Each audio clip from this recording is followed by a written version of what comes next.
Welcome to episode number 1 of the Pioneers Tutoring and Speech podcast called Your Child is Not the Problem.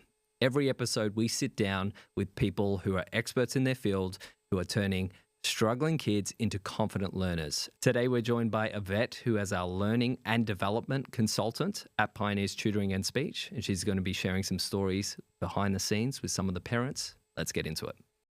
Ivette, Adrian, you made it. I made it. So, Ivette, you are our learning consultant. You meet with parents all the time who have kids that are struggling with their learning. Yeah.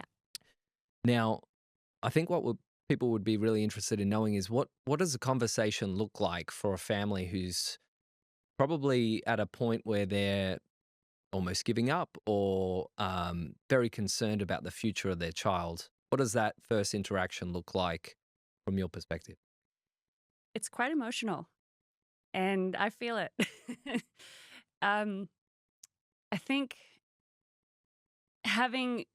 being on the front lines, if you will, listening to a mother who's apparently usually come to us quite distressed, and whether we refer to the child with our NDIS supports or with our learning support specialists, either way, I know for a fact, and I have the confidence in what the services in the service that we have to offer, we will be able to help that child.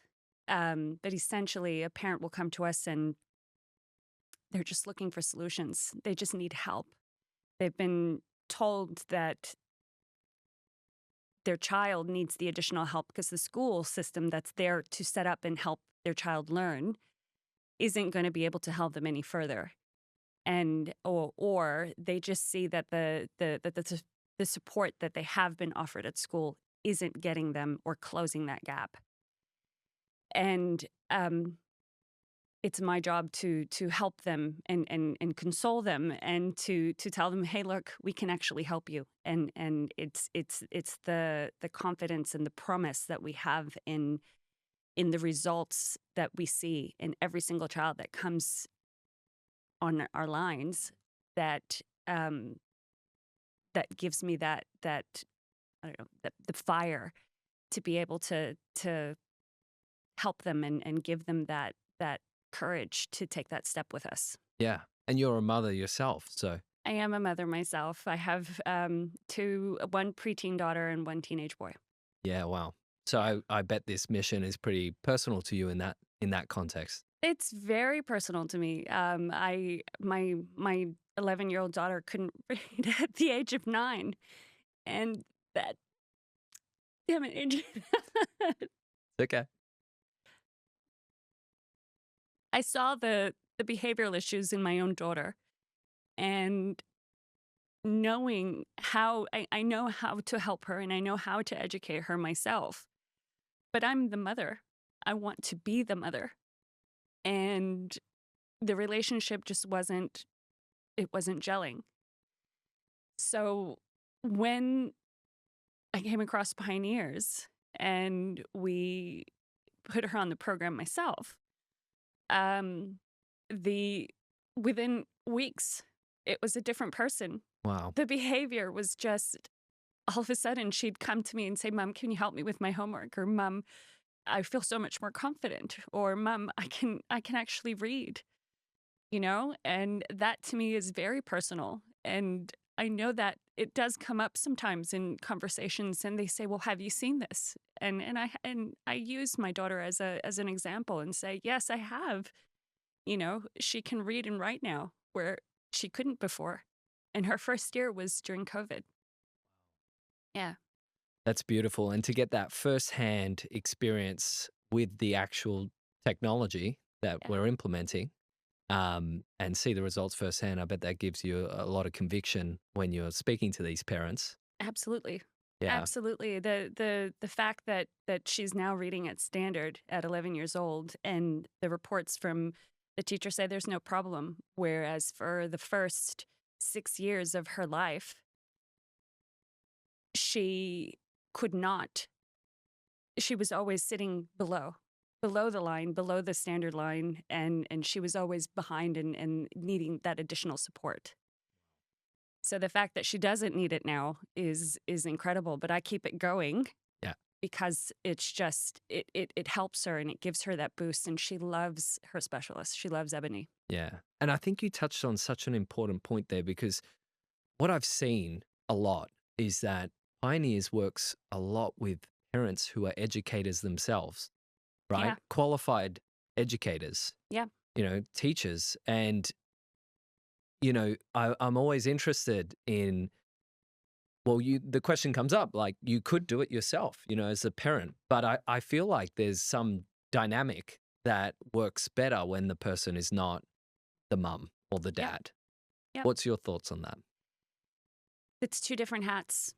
For those parents that can homeschool their children, hats off to you. You're doing two different hats, and you're still being their educator, and you're still being their parent, and you have the patience of a saint. and then you have different children who require different needs, and my personality to my daughters is very different. We're very similar, but we're also very different. And I think where she and I, or where other parents and their children may clash, is because there are so many similarities that maybe that independence or that ego can sort of, they a child wants to impress their parents. They want that validation from their parents. And so if it can come across where even there's just a little bit of a lack of confidence from the child, and if it comes across invalidating from the parent, it can ruin a relationship, or it can make the relationship very difficult. So when you can separate the hats and say, this is your teacher, they're going to help you. And if the teacher actually does help them, they become another terminal for the child. It becomes another trusted terminal, and not just for the child, but also to the parent, because they are helping the parent to parent. They can just be a mom. They can just be a dad. Yeah.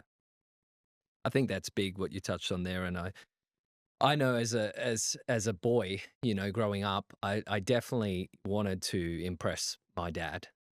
If he's ever watching this, he'll know. But yeah, no, it's a different dynamic. The educator role and the parent role, and sometimes they overlap. But for the purpose of getting a result on both, I think it's wise to keep it separate. Absolutely. Now, my question to you is, obviously you speak with a lot of different parents. You have a lot of different situations, a lot of kids that you're looking at, and it's a mixed bag of everything. How do you know what's right for the child? How do you figure that out? That's a good question. I think I listen, and I take each child as a different person, and just understanding that each child sees things in a different way, and it's a little similar to what Gabby touched on earlier in terms of how they see, or was it Alicia? I can't remember now, but it's when a child can see the world. Sorry, I'm losing my words here. Ask me again. Forgot what the question was. It's validated. How do I determine what's the best solution for the child? That's right. That's right. I think when I look at a child and I look at a parent, every situation is different, and I validate their rightnesses. And then often what I say is, when we do these assessments, we figure out where the gaps are, and then we help fill in that foundation so that they can build the house on top of it. And I often liken it to building a house, or learning to building a house, because if you have a weak foundation, the roof's going to cave in. So you want to help put in those studs, and you want to help put in that foundation and make it real solid, and provide the child with whatever it is that they need, speech therapy, if they need additional literacy support, even with a little bit of comprehension around maths. Whatever it is, you want to build that foundation, and that's what we do best. We make it really solid, and that's a toolkit that they will be able to use, not only just as kids, but later on in life, when they're adults, they can think back and go, I remember learning about this and I can use it and apply it to this. Yeah, beautiful.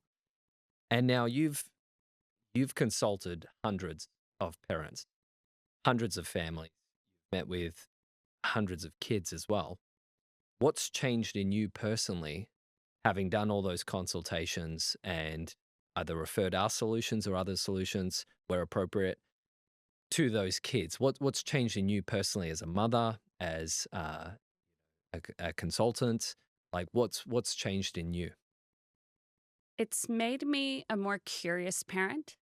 It's made me a more understanding person. Every behavior, every lash out, every a child doesn't always have the words to verbalize what it is that they're feeling. So they're gonna show it out. They're gonna act out. And I think under having that understanding as a parent has made me more patient. It's made me say, hey, what's actually happening here? What were you studying before? So that I can really have a look and help my child. But also and that doesn't just apply to my children, that applies to everyone. It applies to myself. It applies to every parent that I speak to. Um, so I could really evaluate what it is that we're trying to handle or what they're trying to solve and resolve for themselves. And